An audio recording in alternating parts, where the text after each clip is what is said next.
मोमिन का हर मामला खैर पर मबनी होता है। मोमिन को कभी घाटा नहीं होता,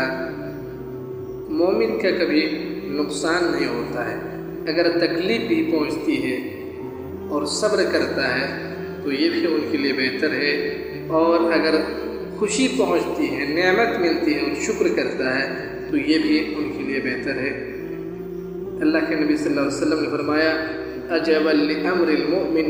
أنت ثقتي في كل كرب ورجائي في كل شدة وأنت لي بكل أمر نزل بي فتقبلت كم من هم يطرف وتقل فيه ويشمت فيه العدو أنزلته فيك وشكوت إليك أنزلته بك وشكوته إليك رغبة مني إليك عن من سواك فكشفت وفرجت فأنت ولي كل